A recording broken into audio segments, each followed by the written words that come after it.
Hello everyone. तो आज हम पढ़ेंगे एफ टेलर के बारे में। एडमिनिस्ट्रेटिव थिंकर जो हमारे हैं एफ टेलर, उनके बारे में हम जो है डिटेल में डिस्कस करेंगे। तो सबसे पहले हम पढ़ेंगे इंट्रोडक्शन एफ टेलर के बारे में।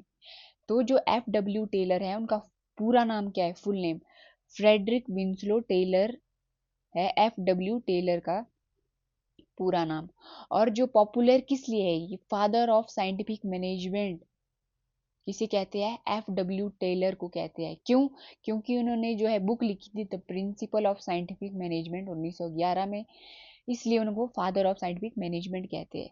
और जो एफ टेलर, उनका बर्थ कब हुआ? 20 मार्च 1856 में। ठीक है, यहाँ पे भी लिखा मैंने 1856 और 1915 में जो इनकी डेथ हुई है।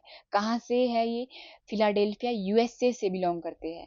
ठीक है, अब जो डेथ मैंने आपको लिखी है कि 1915 में जो है एफ टेलर की डेथ हुई है। प्रोफेशन क्या था उनका? मैकेनिकल इंजीनियर थे ये, मैनेजमेंट थिंकर रह चुके हैं। और जो फेमस किस लिए थे? Development of scientific management theory का विकास किया उन्होंने, इसके लिए जो है फेमस थे। और फोकस किस चीज़ पे किया उन्होंने? एफिशिएंसी के ऊपर फोकस किया, प्रोडक्टिविटी के ऊपर एंड कॉस्ट रिडक्शन के ऊपर फोकस किया। फ्रेडरिक विंसलो टेलर के मेजर जो वर्क्स है वो वेरी वेरी इंपॉर्टेंट है, बहुत बार एग्जाम में पूछे गए हैं। आपको सीक्वेंस याद रखनी है, डेट्स याद रखनी है और कौन कौन सी बुक्स है। तो सबसे पहले आता है आपका पीस रेट सिस्टम, कब आई थी? 1895 में। फिर सेकेंड है शॉप मैनेजमेंट 1903 में। फिर आर्ट ऑफ कटिंग मेटल्स आता है 1906 में। फिर फोर्थ आता है the principle of scientific management 1911 में।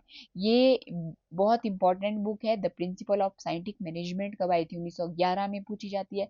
तो आपने जो ये डेट्स याद रखनी है और ये बुक्स का नाम रखना है याद। ये बहुत इंपॉर्टेंट है, एग्जाम में बहुत बार पूछा जाता है।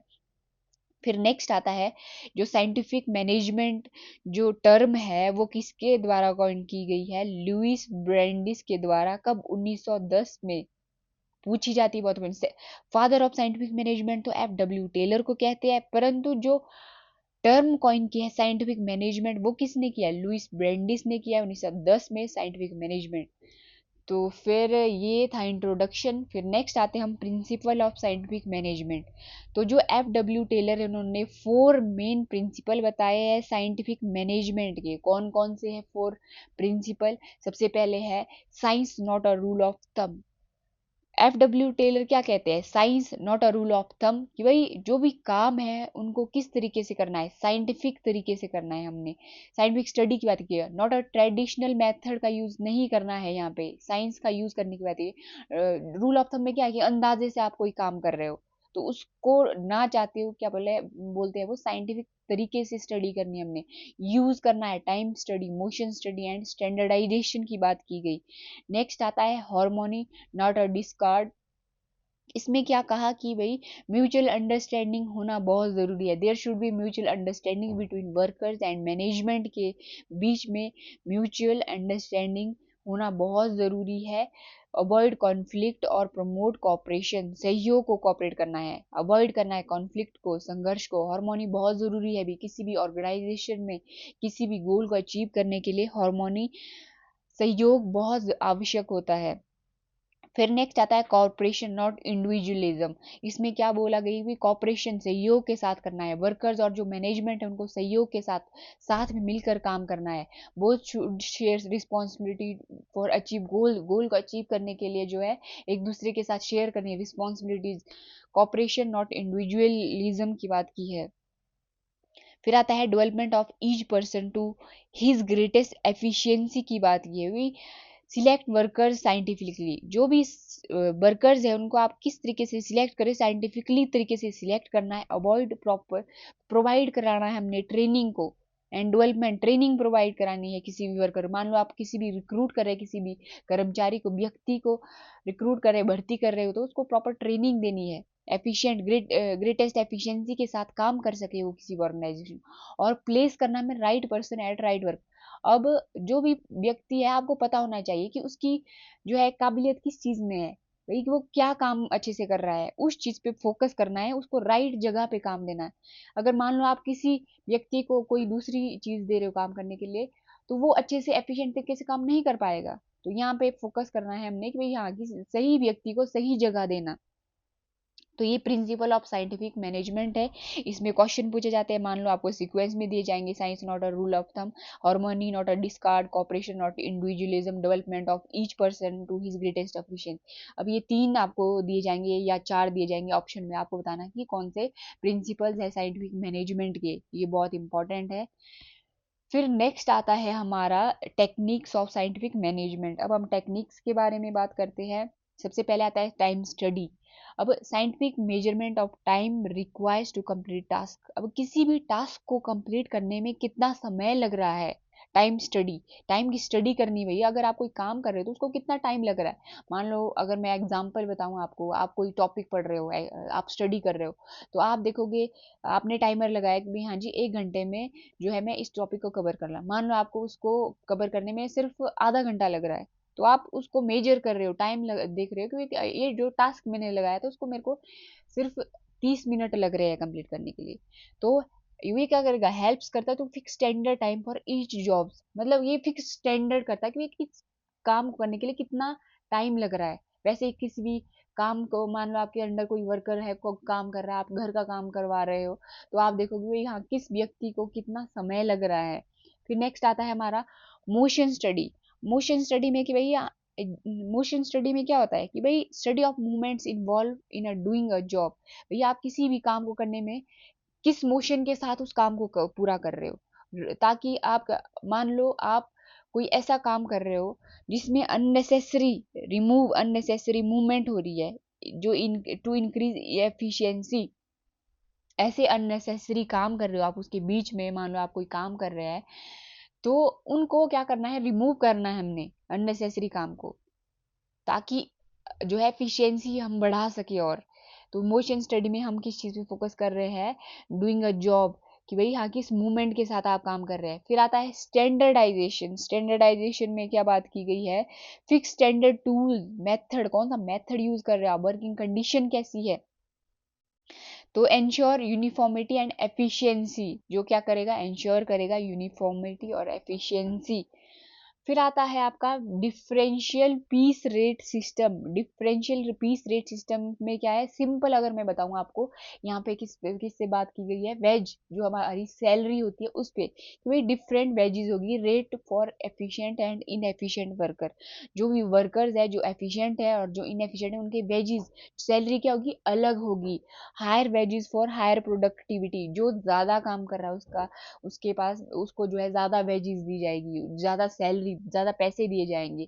दूसरे इनएफिशिएंट उसको कम दिए जाएंगे।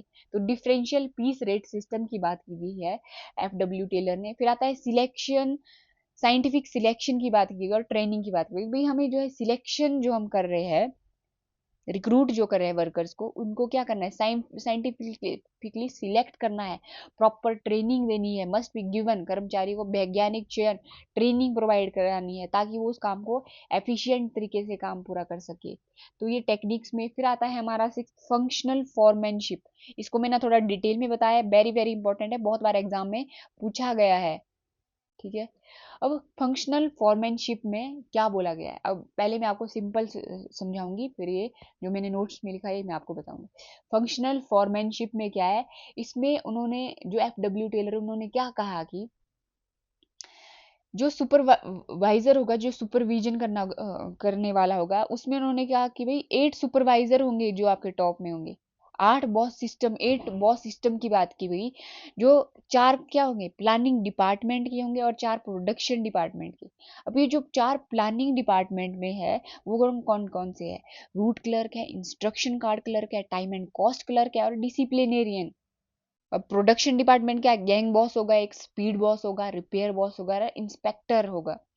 तो ये उन्होंने बताया, उन्होंने कि भाई 8 बताए जो है सुपरवाइजर होंगे और 4 में डिवाइड किए उन्होंने। 4 जो है प्लानिंग डिपार्टमेंट को देखेंगे, प्रोडक्शन 4 जो है प्रोडक्शन डिपार्टमेंट को, इस तरीके से बताया। अब जो पुराने तरीके में क्या होता है कि एक कर्मचारी क्या करता था कि एक ही बॉस मतलब टॉप में जो वन बॉस होगा, वन एक ही सुपरवाइजर होगा ऊपर, वो जो काम देखेगा। पर जो फंक्शनल फॉर्मेनशिप में इसमें ऐसा नहीं कहा उन्होंने, कहा कि भाई जो बॉस होंगे वो बहुत सारे होंगे, स्पेशलाइज्ड सुपरवाइजर होंगे। तो ये है फंक्शनल फॉर्मेनशिप। अब हम जो नोट्स में लिखा है उनको पढ़ेंगे। Functional foremanship means divide the supervision work among different expert instead of having only one boss. भाई फंक्शनल फॉर्मेनशिप का अर्थ क्या है कि निगरानी का काम एक ही अधिकारी के पास ना होकर अलग अलग विशेषज्ञ होंगे, अधिकारियों में बांट दिया जाएगा काम। अब मैंने आपको नीचे समझा दिया था कि और 8 सुपरवाइजर होंगे। फिर वो ट्रेडिशनल सिस्टम में one boss as only one supervisor. फिर फंक्शनल फॉर्मेशिप में क्या होगा, one workers has mainly specialized supervisor and each supervisor guide in each specific area। तो ये था हमारा फंक्शनल फॉर्मेनशिप। हल्का से मैं अगर बताऊं, आपको एक्सप्लेन करूं, जो ये रूट क्लर्क है और जो ये हमारे चार प्लानिंग डिपार्टमेंट, हल्का सा जो अब आपको नाम से ही लग रहा है कि रूट क्लर्क क्या करेगा, रूट नाम से ही लग रहा है, डिसाइड करेगा route and sequence of work, काम क्रम क्रम क्या होगा, तय करेगा किसी भी काम को करने के लिए। इंस्ट्रक्शन कार्ड क्लर्क में क्या हो गया, इंस्ट्रक्शन देगा, प्रिपेयर करेगा डिटेल इंस्ट्रक्शन फॉर वर्कर्स, भी कर्मचारी को निर्देश देगा, इंस्ट्रक्ट करेगा। टाइम एंड कॉस्ट क्लर्क क्या करेगा, डिसाइड करेगा कि भाई फिक्स टाइम होगा एंड कॉस्ट ऑफ वर्क, वही कितना कितना पैसा, कॉस्ट कितना लगेगा। अब डिसिप्लिनेरियन में क्या होगा, डिसिप्लिन मेंटेन करेगा। फिर आता है गैंग बॉस का काम क्या होगा, अरेंज करेगा टूल्स एंड मटेरियल को। स्पीड बॉस क्या करेगा, वही कौन सा काम किस स्पीड से हो रहा है। रिपेयर बॉस क्या करेगा, रिपेयर करेगा मशीन वगैरह होगी। जो इंस्पेक्टर क्या काम करेगा, चेकिंग क्वालिटी ऑफ वर्क, वही क्वालिटी क्या है किसी भी काम को करने की। तो ये था हमारा फंक्शनल फॉर्मेनशिप। 8 बॉस सिस्टम रखना आपने याद, 8 सुपरवाइजर होंगे, 4 प्लानिंग डिपार्टमेंट में, 4 प्रोडक्शन डिपार्टमेंट में। तो ये जो फंक्शनल फॉर्मेनशिप का कॉन्सेप्ट ऐसा पूछा जाता है कि किसने दिया है, तो FW टेलर ने इसकी बात की है। फिर नेक्स्ट आता है हमारा मेंटल रेवोल्यूशन क्या होता है, मानसिक क्रांति का अर्थ क्या है। मेंटल रेवोल्यूशन में इसमें क्या है कि complete change in the attitude of both management and workers towards each other and towards work. अब सिंपल शब्दों में आपको बताऊं कि मेंटल रेवोल्यूशन में क्या है कि भाई जो एटीट्यूड है, एक दृष्टिकोण होता है, एक दिखने का नजरिया होता है वर्कर्स और मैनेजमेंट का, उसकी बात की है। भाई पूर्ण परिवर्तन, चेंज करने की जरूरत है। कि एटीट्यूड जो होता है वर्कर्स का, अपने जो मैनेजमेंट होता है, टॉप में जो लोग बैठे होते हैं उनके लिए अलग एटीट्यूड होता है, और जो मैनेजमेंट होता है, जो उनके वर्कर्स, उनके लिए अलग एटीट्यूड होता है, एक नेगेटिव एटीट्यूड होता है, एक दूसरे को दोष देते हैं। जो हमारे वर्कर्स होते हैं वो क्या सोचते हैं, टॉप जो मैनेजमेंट है ये क्या बॉस ज्यादा ही हमारे पे जो है कंट्रोल करने की कोशिश कर रहा है, ज्यादा ही जो है बॉसिज्म दिखा रहा है ज्यादा ही। अब वर्कर्स, अब मैनेजमेंट क्या सोच रहे हैं, वर्कर्स काम चोर है, ये जो है काम चोरी कर रहे हैं या अपसेंट रह रहे हैं, ऐसा तो नेगेटिव एटीट्यूड एक दूसरे के प्रति। पर FW टेलर क्या कहते हैं, मेंटल रिवोल्यूशन में भी दृष्टिकोण चेंज करने की जरूरत है। जो भी आप एक दूसरे के प्रति जो एक नेगेटिव एटीट्यूड है उसको चेंज करने की जरूरत है। तो workers and management should stop blaming each other, एक दूसरे को ब्लेम करना बंद करें। They should be develop mutual trust को डेवलप करने की कोशिश कर रहे हैं, कॉपरेशन करने की कोशिश करें, सहयोग करें एक दूसरे के साथ। Focus should be on increase production not on conflict, झगड़े के बजाय उत्पादन बढ़ाने का पर ध्यान दे। भाई प्रोडक्शन कैसे इंक्रीज करें, हम उस पर फोकस करें ना कि झगड़े के ऊपर। फिर आता है both should understand the higher productivity benefit everyone, और अधिक उत्पादन से दोनों का लाभ होगा। ऐसा नहीं कि भाई हाँ वर्कर्स का ही लाभ होगा, टॉप मैनेजमेंट का लाभ होगा और वर्कर्स का भी लाभ होगा। और मेन ऑब्जेक्टिव क्या है मेंटल रेवोल्यूशन का, टू क्रिएट हार्मनी, सहयोग स्थापित करना, ताकि एक दूसरे के साथ मिलकर काम कर सके, सहयोग के साथ वर्कर्स और जो मैनेजमेंट है वो साथ मिलकर काम करे। Replace conflict with cooperation, replace करे कॉन्फ्लिक्ट्स को, एक दूसरे के प्रति जो दृष्टिकोण है नेगेटिव, जो दृष्टिकोण है आपका एटीट्यूड है उसको, उसमें चेंज लाने की बात की उन्होंने मेंटल रेवोल्यूशन में। और इंपॉर्टेंट क्यों है, essential for success, scientific management के सक्सेस के लिए मेंटल रेवोल्यूशन बहुत जरूरी है। Improve efficiency and industrial peace के लिए बहुत आवश्यक है हमारा मेंटल रेवोल्यूशन। फिर नेक्स्ट बात करते हैं हम कंक्लूजन की बात करते हैं। तो कंक्लूजन में अब scientific management means doing work in scientific and systematic way to increase efficiency. इस F.W. टेलर ने किस चीज़ पे, एफिशिएंसी के ऊपर फोकस किया। भाई हमने साइंटिफिक मैनेजमेंट के थ्रू क्या करना है, इंक्रीज करना है एफिशिएंसी को। Taylor suggest proper planning, time study, training, cooperation between workers and management की बात की उन्होंने, साइंटिफिक मैनेजमेंट। और उन्होंने कहा कि मॉडर्न मैनेजमेंट के लिए भी बहुत ज़रूरी है, ये फाउंडेशन है और स्टिल यूजफुल है for what, improving efficiency, productivity के लिए बहुत आवश्यक है। मैं आपको बहुत एक सिंपल सा एग्जांपल बताऊंगी, उसको रिलेट करना अपने साइंटिफिक मैनेजमेंट थ्योरी के साथ।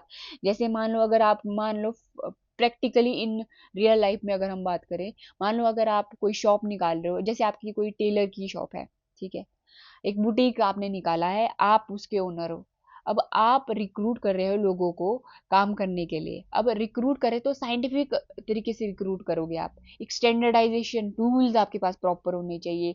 रिक्रूट ऐसे व्यक्ति को करें, उनको प्रॉपर ट्रेनिंग दे रहे हो कि भाई हाँ, और सही जगह पे सही व्यक्ति को रख रहे हो कि भाई हाँ जी, जो मान लो अगर कोई कैंची अच्छे से चला रहा है, कपड़ा अच्छे से काट रहा है, ठीक है, आप उस व्यक्ति को उस जगह लगा रहे हो, तो वो अच्छे तरीके एफिशिएंट तरीके से काम करेगा, एफिशिएंसी के साथ काम करेगा, इंप्रूव होगी एफिशिएंसी, प्रोडक्टिविटी ज़्यादा होगी। और क्या करे, मान लो एक सिलाई का काम अच्छे से कर रहा है, तो वो चीज़ क्या करेगी, प्रोडक्टिविटी को बढ़ाएगी ना। मैनेजमेंट अच्छे से होगा, साइंटिफिक तरीके से आप रिक्रूट कर रहे हो, टूल्स मशीन को आप प्रॉपर से चेक कर रहे हो, टाइम देख रहे हो आप किस चीज़ को कितना काम लग रहा है, मोशन स्टडीज देख रहे हो आप। और कॉपरेशन की बात करिए, जो हमने जितने भी हमने प्रिंसिपल्स पढ़े, टेक्निक्स पढ़े, तो वो चीज़ क्या रिलेट हो रही है यहाँ पे। आप कहीं और दूसरा एग्जाम्पल भी अपनी रियल लाइफ से रिलेट करके जो इस चीज़ को समझ सकते हो। साइंटिफिक मैनेजमेंट की बात क्यों की गई, बहुत ज़रूरी है प्रोडक्टिविटी एफिशिएंसी के लिए, ताकि जो है हम क्या कर सके, किसी भी ऑर्गेनाइजेशन की जो भी हमारा एम होगा उसको अचीव कर सकते हैं। तो मैंने आपको एक जनरल से एग्जांपल बताया इस साइंटिफिक थ्योरी को समझने के लिए, जो F.W. टेलर ने बताई है।